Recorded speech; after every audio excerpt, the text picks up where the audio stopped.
Hello ladies and gentlemen, and welcome to an episode of Career Mode, and we're here in Transfer Deadline Day. Yeah. As much as I kind of wish this was going to be an exciting Transfer Deadline Day, I hate to break it to you guys, but it's a bit of a letdown. There really isn't that much going on, and the main reason for that was, I'm content with the team I have at the moment. I want to see how it goes for the second leg of this season, and if there's any changes that need to be made at the end of the season, I can do that during the summer transfer window.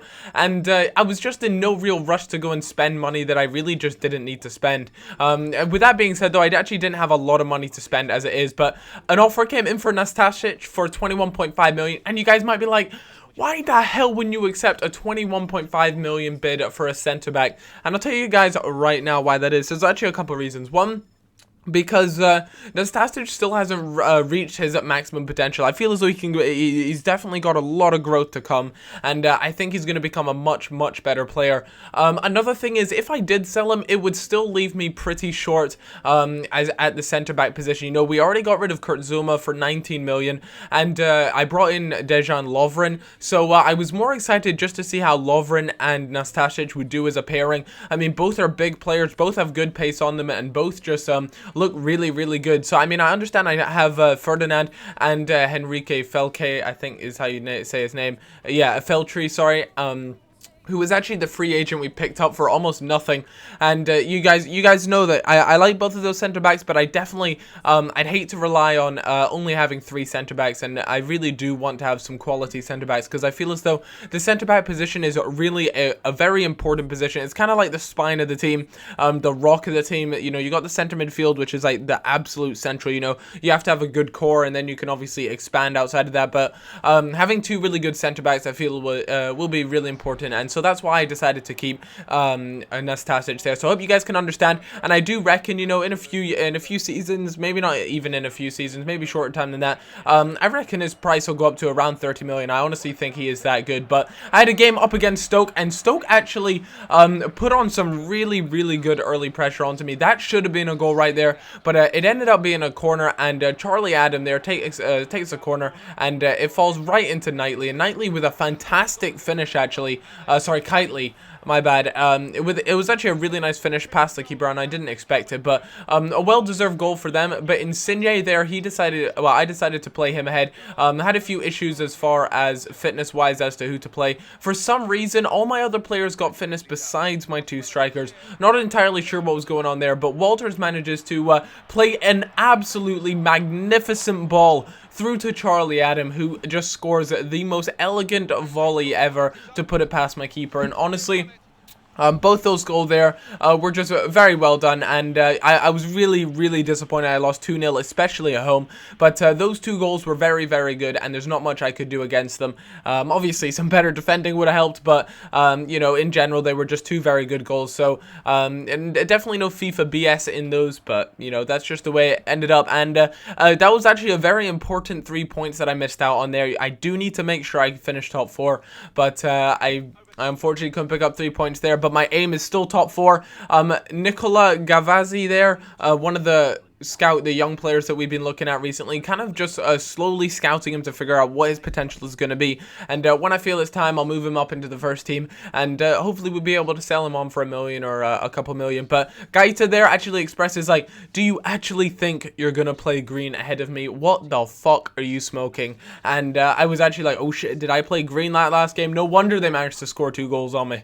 But I decided I need to swap around the wage budget allocation, or just the, between the transfer budget and the wage budget, because I did say after this transfer window, I would look into buying a very good scout. I thought that would be quite important. And here, Max Sabitzer or something like that, 5-star experience, 5-star judgment. He was the one I wanted. The rest look absolutely dog shit. And so I was so gutted. I was about 3 million off of being able to buy him, and I couldn't pick him up, which was quite disappointing, but I'll definitely be saving for a good scout like that. It'd be fantastic if he was still available at the end of the season, when hopefully I have a little bit more money, because I would more than happily spend 7 million. From what I've heard from you guys, those sort of very good scouts are worth the money. But if you guys want to take a look at the table now, we're currently sitting in 4th place, a bit of a hike up to 3rd place, so hopefully we can close that gap. But Arsenal there, right on my tail. We could be 5th place, but the goal difference, we actually have a 5 goal difference on top of Arsenal, so things are looking okay, but we are living on the fringes. I do want to close close that gap between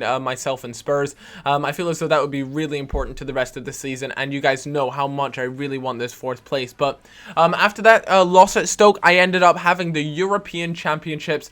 Obviously, I'm still the French manager, sorry, and I had a game up against Romania. Romania are a pretty good side, but as a result of my recent performance, I got 71,000, and I'm not too sure why they even bother sending me that, because it really doesn't make a difference to my transfer budget or anything like that. It's just gonna go straight to wages more than anything. But I decided to simulate the game up against Romania. I felt very comfortable. A home game there. It was a qualifier. It was against Romania. I just felt as though my team was very strong. Obviously, Ribery back from injury.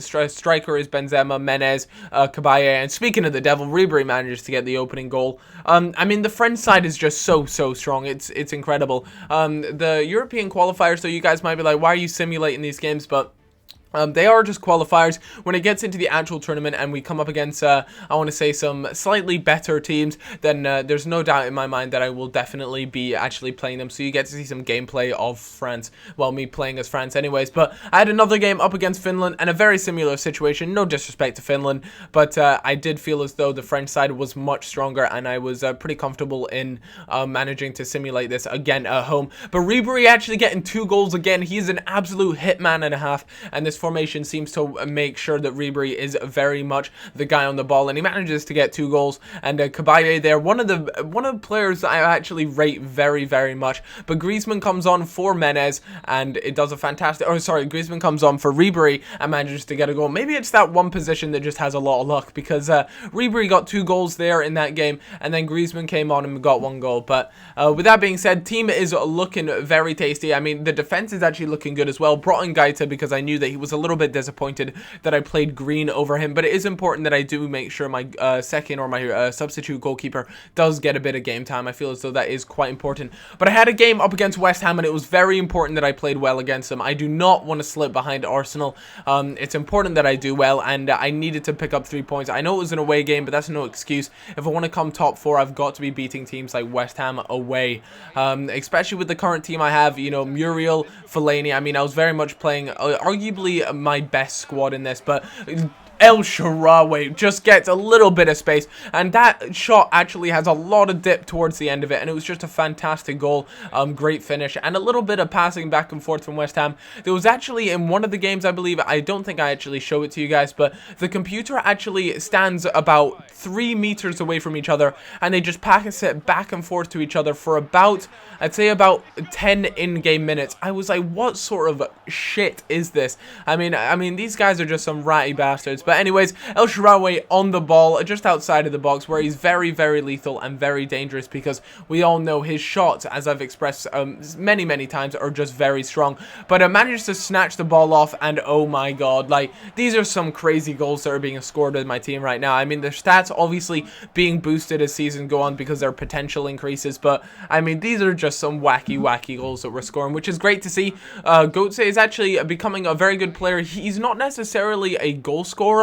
I mean, don't get me wrong, he does score goals, and he scores nice goals at that, but he definitely sets up a lot more than he scores. But manages to intercept at one of the most important spots, and how about that for a goal?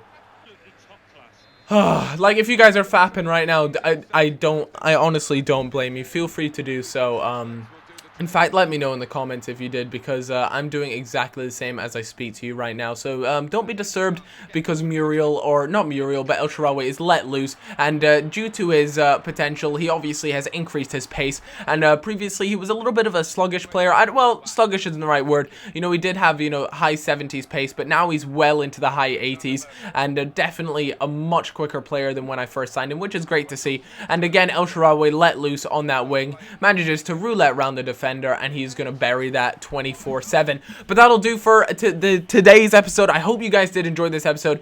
Again, I do appreciate all the support. Truly, it's awesome. I can't thank you guys enough. And Shaarawy with 3, Muriel with 1, and Götze with another. 9.7 rating for Muriel, 9.6 for Shaarawy. What a good day. Hope you guys all have a cracking day. It's snowy in Scotland, and as I look out the window, it's actually pitch black, so God, I fucking hate winter. I'm gonna go have some hot chocolate. You're never too old for some goddamn hot chocolate. I'll see you guys in a bit. Bye-bye.